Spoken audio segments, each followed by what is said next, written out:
But yeah, one thing I noticed that I mentioned to you on our earlier reading is that yeah, speaking of vice and virtue, the uh the father, when he is lost in the woods and he comes to the empty castle, echoing what later will be the experience of his daughter there, it being an empty castle, and he eats the food.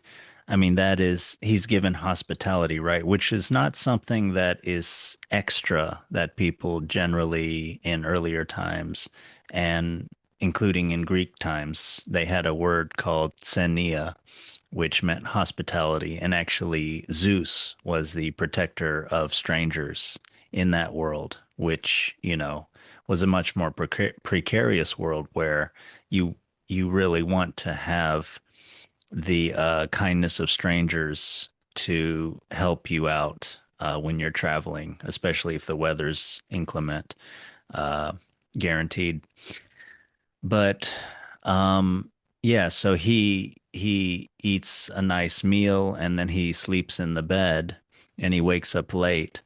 But then, of course, when he oversteps his bounds and tries to take a rose, that's when Beast jumps onto him, pounces on him, and accuses him of ingratitude.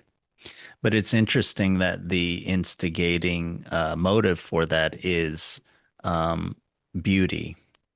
Uh, you know, and it's interesting. And when I say beauty, I don't just mean the will of his daughter named Beauty, but also the beautiful rose, Hmm. right? So he has, you know, he needs safety, he needs shelter, he needs to become warm, he needs food and sleep, and he gets all of those basic needs met.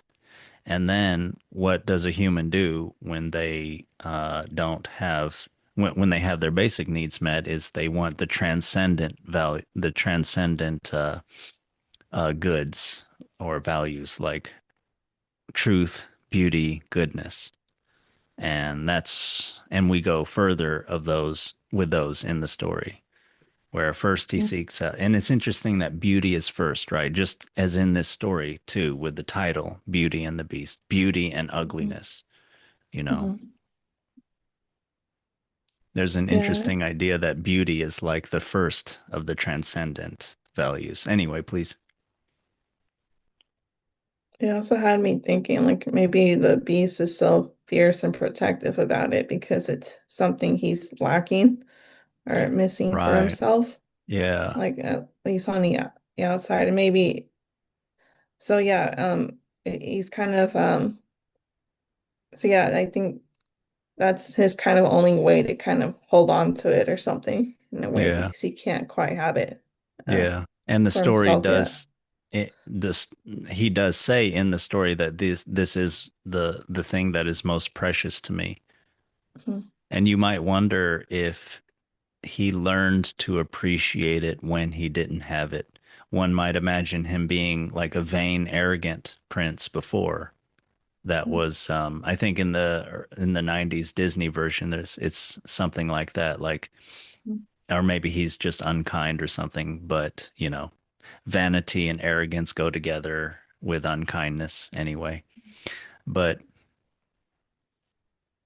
yeah, it's maybe that's maybe his character arc of Mhm. getting virtue is Mhm. finally learning to appreciate beauty and beauty outside of himself, Mhm. beauty in nature, beauty in order, and not beauty mixed with vanity and dominance of others or Mhm. something.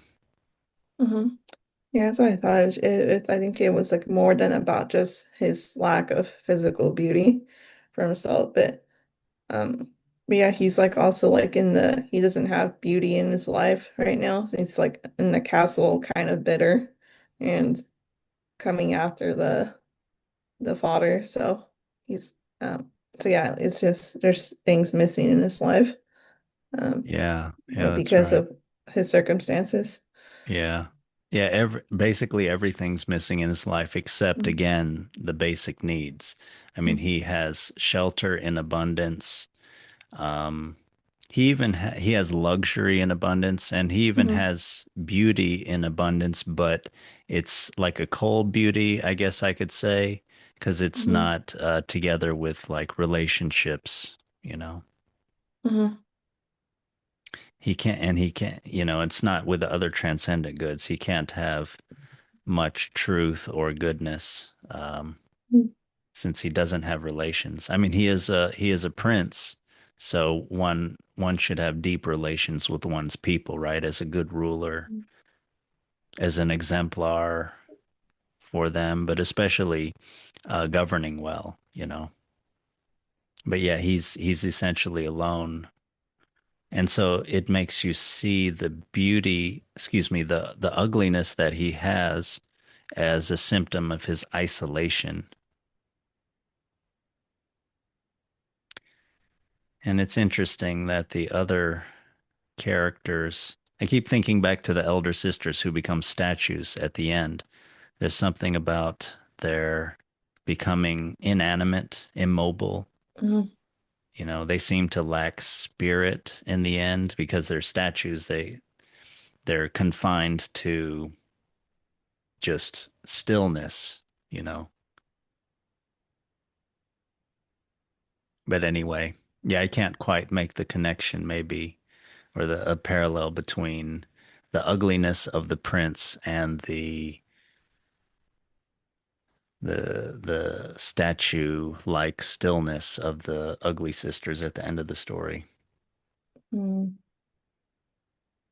But like I think maybe the ugliness of the prince is like something that was still changeable because he's still in talking with Beauty and getting to spend time with her, he was able to change, I guess. But the sisters becoming statues, it's kind of like you're saying, it's like they're incapable of change, so they're literally like freezing into rocks. Like they still have the opportunity, but the the fairy godmother like figure says that she doubts it. But Yeah. Yeah, you're right.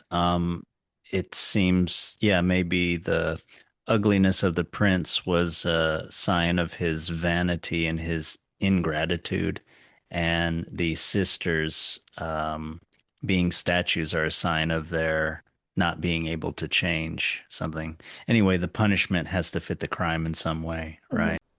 Please like and subscribe for more of our open minded content and comment below on your thoughts or questions about the story. Let us know if you'd like us to cover another stimulating story, and thank you for participating.